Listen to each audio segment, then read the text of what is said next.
Doctor Diego Cáceres por la presentación. Gracias a la doctora Petronila Martínez, presidente de la Sociedad Dominicana de Cardiología. Gracias a Juan Carlos González, presidente del capítulo norte.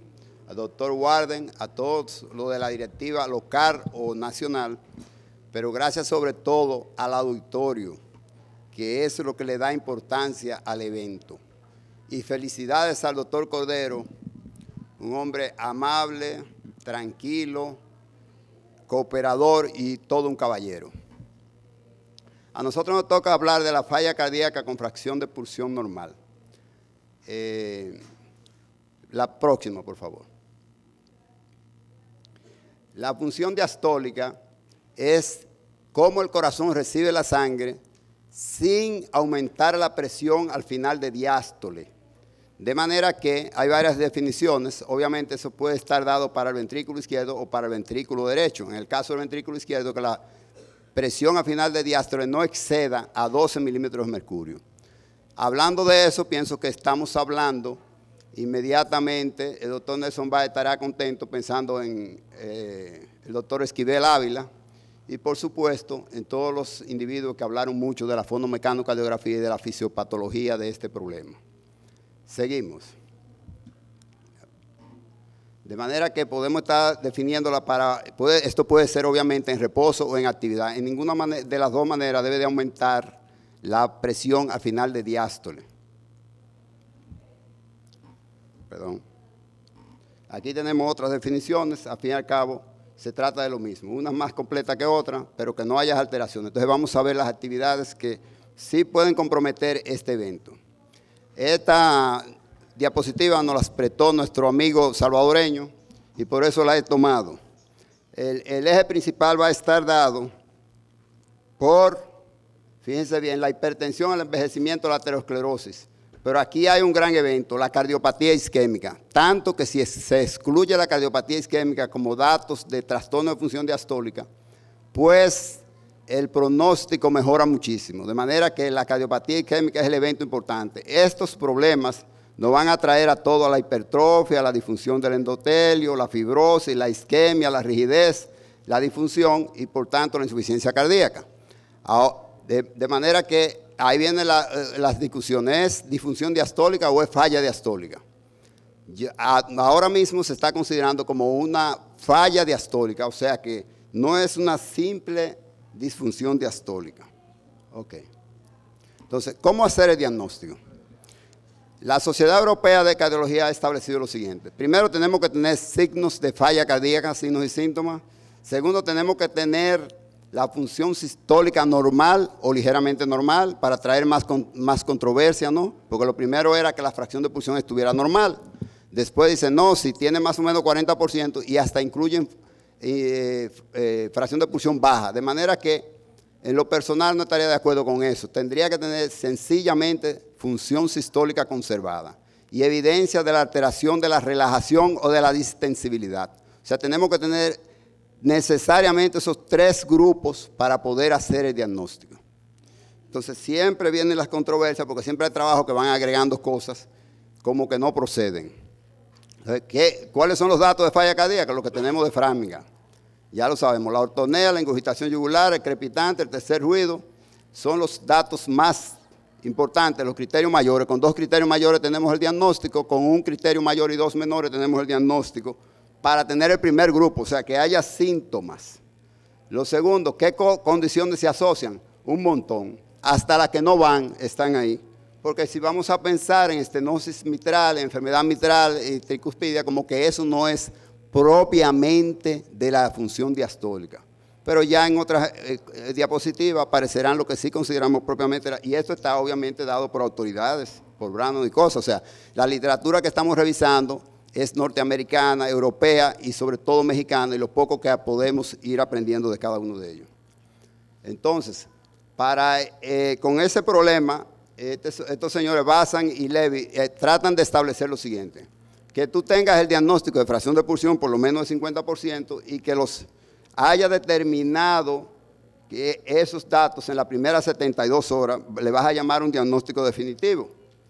Pero en el caso de que sea en las siguientes 72 horas, le vas a llamar un diagnóstico probable, y si es todavía en las siguientes 72 horas, pues le vas a llamar un diagnóstico menos probable, posible.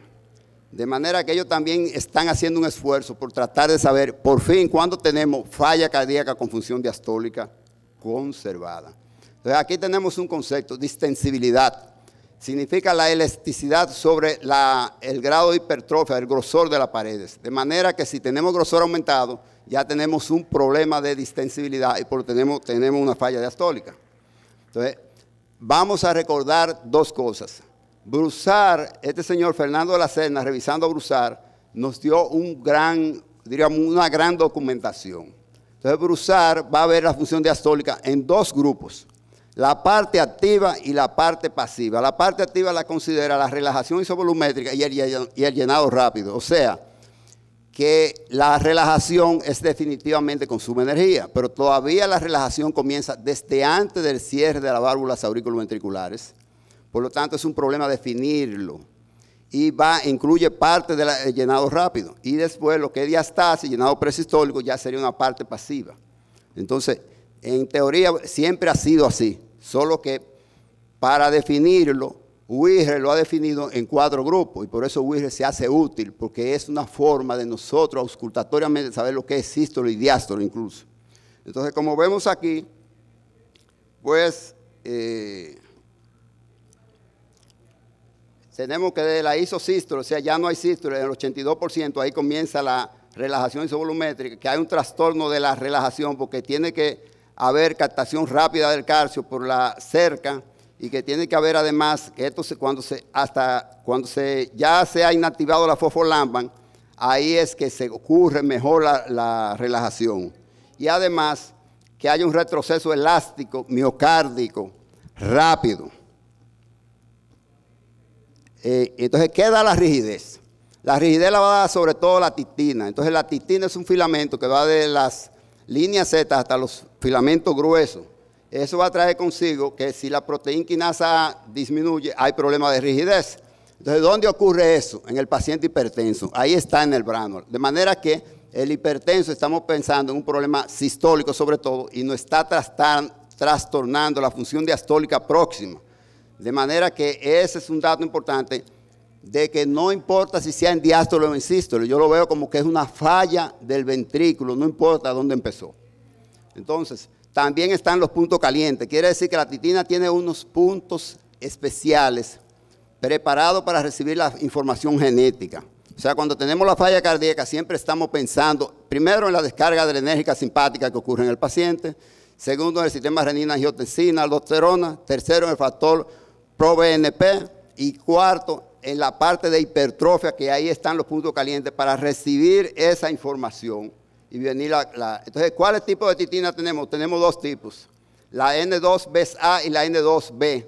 Resulta que en el paciente que tiene trastorno de función diastólica le hacen biopsia y se ha encontrado que la N2B está aumentada y que hay mayor rigidez.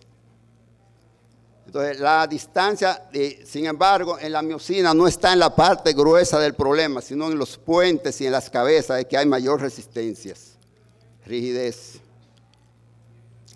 Y de la miocina también tenemos 2 grupos. Fíjense que hay 2 cadenas. La cadena alfa pesada, decimos que hay alfa y hay beta. En la cadena beta pesada aumenta y en ese momento hay un problema de que se aumenta la rigidez. La miocina de cadena liviana también aumenta, pero entonces hay un problema de que conserva el ATP, pero la relajación está disminuida. Y está disminuida la velocidad de la contracción y hay problemas también con la recaptación del calcio. La miofibrilla tiene más habilidad por el calcio y por lo tanto el calcio hay que recaptarlo para poder hacer el siguiente trabajo. Entonces, en ratas se ha visto lo siguiente.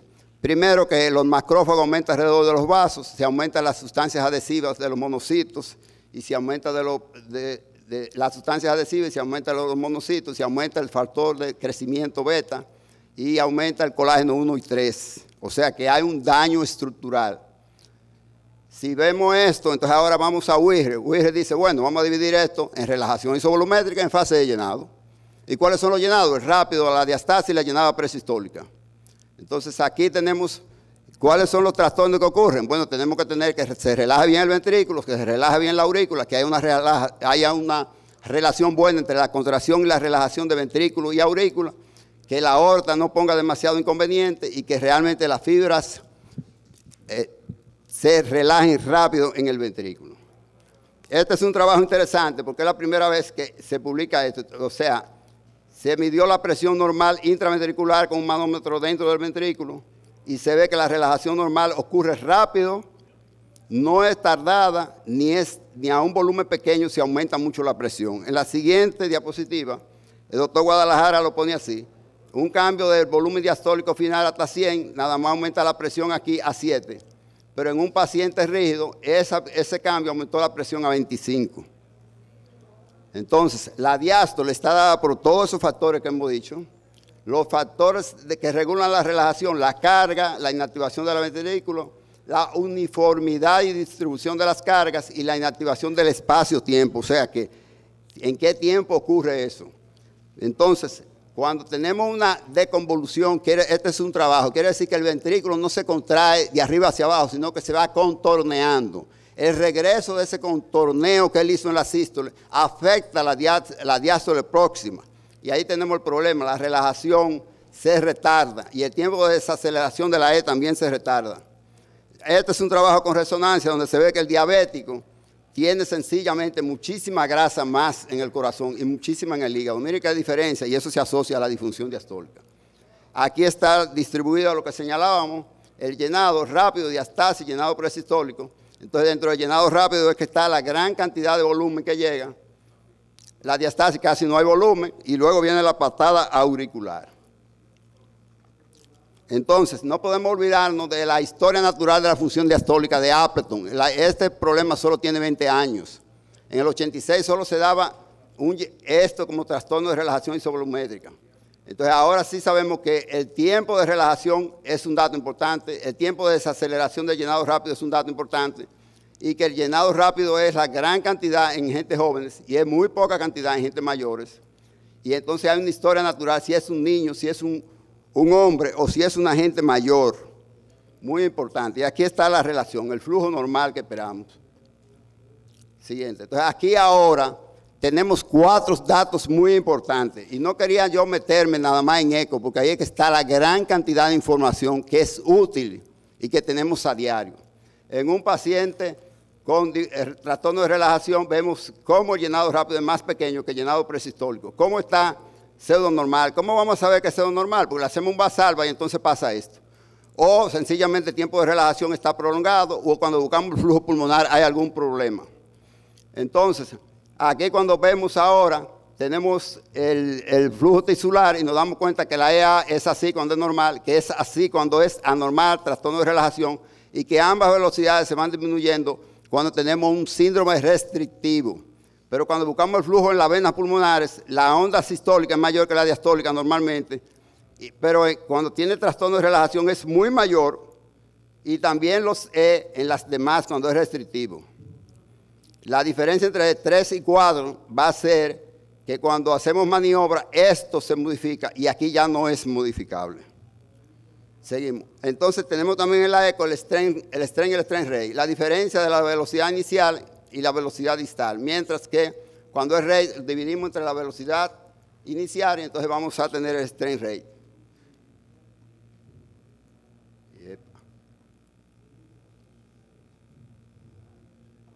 Ok. Entonces aquí ya haciendo un ecoestrés con speckle, no se ve bien la diferencia en los colores y cuando lo hacemos ya en los 5 minutos y ya sí podemos ver las zonas que tienen trastorno de función diastólica en cardiopatía isquémica. Esta también está tomada el doctor Villarreal. De manera que las recomendaciones para los pacientes con insuficiencia cardíaca, ¿qué hacer? La mortalidad. Hay trabajos diciendo que la mortalidad es igual. ¿Cómo puede ser igual que usted tiene un hipertenso, tiene trastorno de relajación, a un paciente que está en falla cardíaca? Si usted sabe que la fracción de pulsión sola es un determinante de mortalidad, eso yo no lo entiendo. Como parece que los papeles aguantan todo. Ahora, sencillamente una cosa, yo tengo un trastorno, un síndrome restrictivo en un paciente con falla sistólica ya final, que eso solo se publicó para hablar de que la mortalidad es grande en el primer año, obviamente, ya ahí sí sería lo mismo. Habría que ver qué etapa de trastorno de función diastólica es que yo estoy evaluando. Ahora, si yo pienso con un trastorno de función diastólica, etapa 1, definitivamente la mortalidad no va a ser igual que un hombre que tiene falla sistólica. Eso es una tontería. Ahora, si yo estoy buscando los etapa 4, la mortalidad es grande porque el tipo no es que tiene falla diastólica, es que tiene falla total, sencillamente.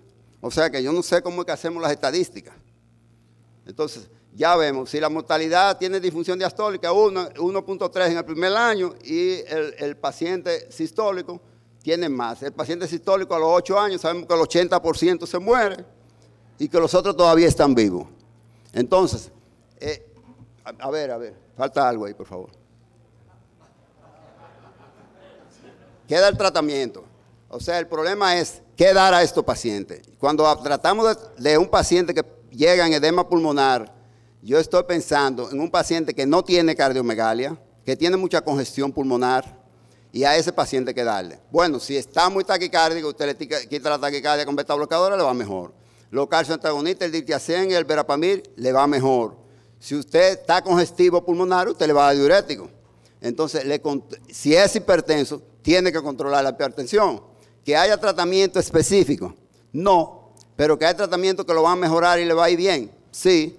Que los factores que habló el doctor Tejada y habló también Ignacio Guzmán, señor, no quise incluso meterme en el trastorno de función diastólica y la vejez. Todos los factores de coagulación, 8 a 11 están aumentados. Y esas cosas que quisimos decir morfológicas son catastróficas, muy altas todas. Casi siempre tenemos trastorno de función diastólica. Y de ahí viene la historia natural que Hartley y Appleton publicaron de qué es primero lo que es función diastólica normal en el individuo de acuerdo a la edad, como para poder entender qué es lo que vamos a llamar enfermedad. Gracias. Buenas tardes.